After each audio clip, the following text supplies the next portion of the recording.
All right, everybody. Hello. So, if you guys have been following politics since, like, 2017, which I have, actually, not always on the right side of things, to be clear, but I have, and this is at least one issue that I've remained consistently right on, even back when I was a little shithead chud. And that is the topic of net neutrality. I feel like Donald Trump appointing Ajit Pai to be the chairman of the FCC, who would go on to, in the most cringy, poor optics way possible, attempt to sell a internet restricting, freedom restricting, quality destroying, monopoly enforcing policy that would affect the ISP industry, something that is already rife with all of these things already. Like, nobody found out that that the repealing of net neutrality and what it would do. No one heard that news and was like, ah, yes, we have plenty of internet speed and stability to spare. Okay? No. That was not the case. And as it turns out, many of you might not have really noticed a difference after net neutrality got taken away. I honestly think I did. I thought for a while maybe I was just feeling placebo and maybe it didn't have much of a difference at all. But apparently it really did. And apparently I wasn't the only person to notice. And during COVID, when a lot of people were using their internet to stream, and a lot of these people were using their high-speed, maximum service internet to stream, and as a lot more people get to understand their internet service connections, know how to test them, know how to figure out when they're not getting the service that they're paying for, there's been a pretty heavy push against the loss of net neutrality since COVID, when people could really feel the difference. And because of that, and we can thank Biden for this, by the way, in his administration, not having Republicans in charge, the FCC has voted to restore net neutrality, which means faster and more stable internet speeds that are cheaper and considered a utility, by the way, are on the way once this takes effect.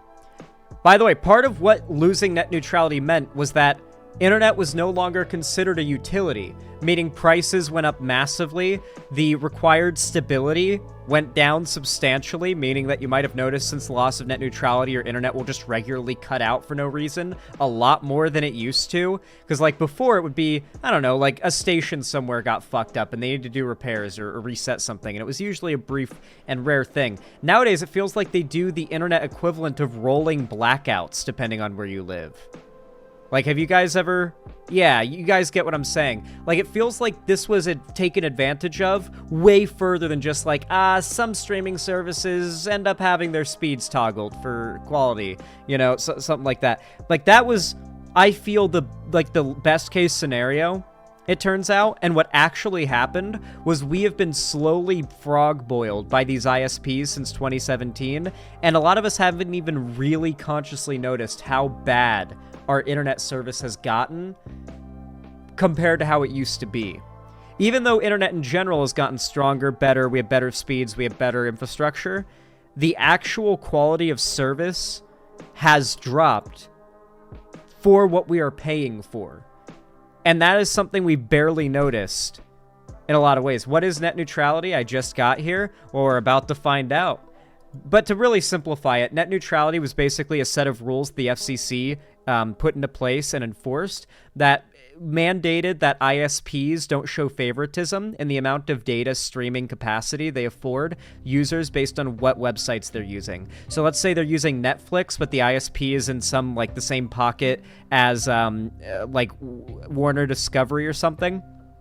Maybe like Time Warner Cable internet services don't do as well on Netflix as if you're using like HBO Max. I don't know how to make like a good company by company example here, but basically, you know, a bunch of companies are owned by like the same companies, and so the idea is that your ISP might start to, you know, throttle things, or even just have the it opens up a lot of ability for monopoly as well. There's already a ton of monopoly in the ISP space, and the loss of internet, of net neutrality makes it so that people are even more pigeonholed into fewer fewer and the only options, right? Like everyone needs internet more and more with the passing day. Internet is a required thing to exist in the modern world.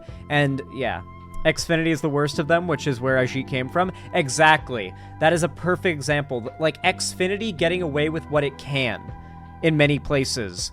Like, you know what I'm talking about. If you've had Xfinity internet, you know exactly what I mean when I say Xfinity getting away with what they get away with.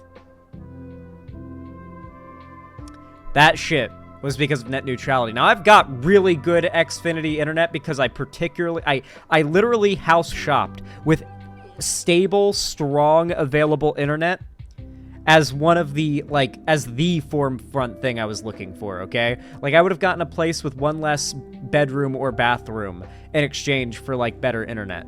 And this is the best internet you can get in Seattle at the moment. However, I'd like to see how much better it's going to get after this, because we have been promised now better and more stable speeds, cheaper speeds even. Like, apparently, higher quality services are supposed to get cheaper because of this. Like, if you're already paying for internet right now, it's possible that your monthly payments are going to get cheaper because of this FCC decision. The Federal Communications Commission is set to restore net neutrality. The vote passed 3-2 across party lines on Thursday. Democrats voted in favor, while Republicans opposed. Obviously, Republicans hate your freedoms, they hate the internet, and they want to destroy it. As obvious with the fact they're passing bills everywhere to try to, restrict access to it, ban porn, all that good stuff. Move makes internet providers treat all web traffic equally, meaning they cannot ban or slow particular websites. Let's bring in Chris Sprigman for some analysis. He's a professor at NYU Law School, and he's the co-director at the school's Engelberg Center on Innovation Law and Policy. Thanks so much for being with us. So after the Trump administration rescinded net neutrality, you wrote a brief against the move on behalf of... It's another example of why electoral politics is so important.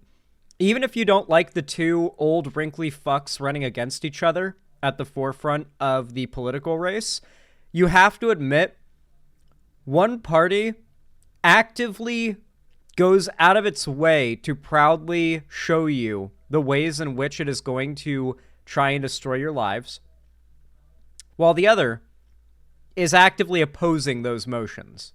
For as bad as the Democrats are on many things, I think Israel is probably the most forefront of those things at the moment. There really is a stark difference between the two parties. We need to constantly remind ourselves of that. Net neutrality is something that, regardless of how politically disconnected you are, it affects you. Because everybody fucking uses the internet. And even non-political content creators, back when net neutrality got, pulled back, were all making videos about how we need to save net neutrality. I'm surprised there's far less hype or commotion about the fact that net neutrality is coming back, when literally, 5, 6, maybe 7 years ago now, the entire mainstream YouTube space was talking about how we needed to save it. And it's weird that, nobody ever attributed the loss of net neutrality to Trump. I think the left did, and rightfully so, but you rarely ever saw, despite the fact Trump himself appointed Ajit Pai, despite that, you never saw a lot of, the YouTubers criticizing that policy change and the loss of net neutrality as a thing that Trump is responsible for, because while they wanted to talk about politics, they didn't want to talk about politics, you know? I don't know. I just think it's funny. Of more than 100 congressional lawmakers, what was your argument? So our argument was that the FCC under the Obama administration had properly classified internet service as a telecommunications service under federal communications law. That was the way that it should be regulated. That gave the FCC power to make... And it was also considered a utility. And this is an important part too. It massively lowered prices for entry prices to internet service, even solid internet service. So a big part of this literally comes down to things as simple as how much are you paying for your internet? Make sure that the cable companies that control most internet access in this country don't abuse their very powerful position. That argument, I think, has eventually won out. The Biden administration has reclassified now internet access as a telecommunications service, and this gives the FCC some more regulatory power. Well, some states like California already have their own net neutrality rules on the books. So once this is enacted, will people really notice a difference when they're on the internet? Yeah, so what's going on here is the federal government is confirming and cementing in place rules that are very popular, and that is, as you point out, a lot of populous states have already put into place. So this is not as dramatic a move as you may think. This is, however, important. This is the most popular decision ever made outside of Washington. You step into Washington, and there's a very partisan split on who's in favor of and who's against net neutrality. It is the Democrats are in favor of it, and the Republicans are against it. And then you leave Washington, you talk to the average person, even Republican voters. I genuinely don't think I've ever seen a single Republican defend or like the going after of net neutrality or attacking net neutrality. Like outside of like corporate stooges like Ajit Pai himself. And he didn't come from Xfinity. He came from Verizon, I believe, which could be Verizon, actually. I think Xfinity is Verizon. Maybe I don't know. Regardless, I know he came from Verizon, so Xfinity might be just like part of Verizon, one of their companies, a rebrand for all I know. They do that all the time. Like Bright House got bought by and then rebranded into Spectrum, I remember. And I lived in Florida, so I knew Bright House for most of my life as the cable and ISP. This is like outside of Washington, even talking to Republicans, net neutrality is extremely popular. This is not like an unprecedented thing for it to come back by any means. Like nobody but bought out corporate Republicans hate net neutrality. Like Republican voters don't hate net neutrality. It's literally just Republican politicians. Because it is confirming that this is going to be the regulation going forward. So it's interesting. This will not meaningfully expand internet access for millions of Americans. It's still too expensive. So what happens or what needs to happen, Chris, you think, for that to change? Yeah, that's absolutely right. So net neutrality is great. It prevents incumbents who control access to the internet, cable companies, from discriminating against services that you might want to. The problem is in America, you still have to pay for utilities you need to live, like electricity, water, internet. Like, I get that these things on a surface level, it makes sense you have to pay for these things, but when you really think about it, it's really fucked up. Housing, water access, electricity to see and have like basic climate control. These are not really things that like I think people should necessarily need to earn, and if they have not quote unquote earned it, then fuck them, they better figure it out. Like that is what is fundamentally so broken about our system. Like step one, day one, you know? So fundamentally the fact that internet is something that people either have to go without or pay for is a problem. Because especially these days, you literally can't get a job without the internet. How many times did you hear an old person tell you to just fill out to write out a resume and then to just go door to door to different businesses and insist on them hiring you and refuse to leave until they do, or they threaten to call the cops? How many of you have heard that? My uncle had me do that before I became a YouTuber, you know? But like that is how a lot of even like Gen X older people genuinely conceptualize the job market. Nowadays it is almost impossible, not impossible, but almost impossible to get a job without the internet. You need the internet to get a job. So, and you need a job to get money, to pay for utilities and a place to live and everything you need, including an internet connection. So it's like the fact that people need a job to make money to get the thing you need nowadays to get a job and make money, that's a pretty broken cycle, right? And obviously there are a lot of people who will be fine in that situation. A lot of people are. But there's a whole heckin' fuckload of people who are not. You like that? Follow up heckin' with fuck? access, but it's not going to make broadband access cheaper. The FCC has a lot of power to do that. But if you look at the FCC order, they say, well, we're not going to regulate price. We're not going to require something called local loop unbundling.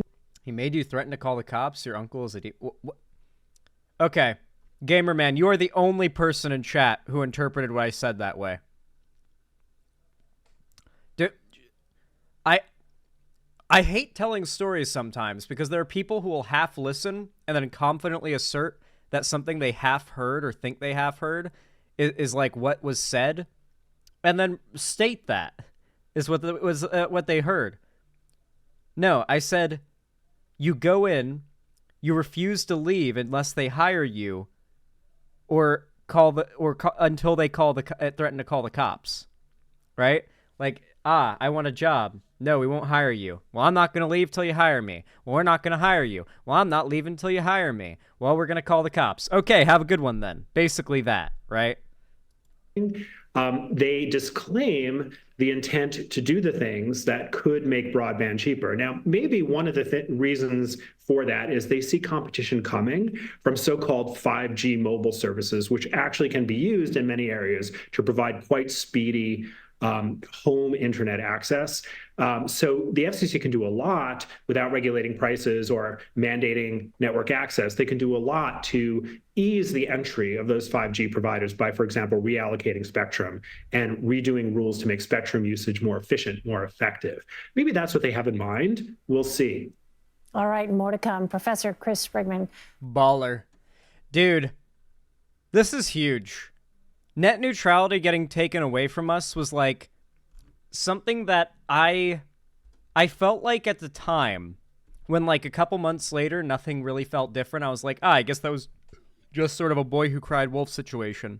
And then over the next couple years, I really feel like, and at the time I wrote it off as like, maybe it's just the current place I live and my like the internet infrastructure here at this current place that I live, like going to shit. But then I moved.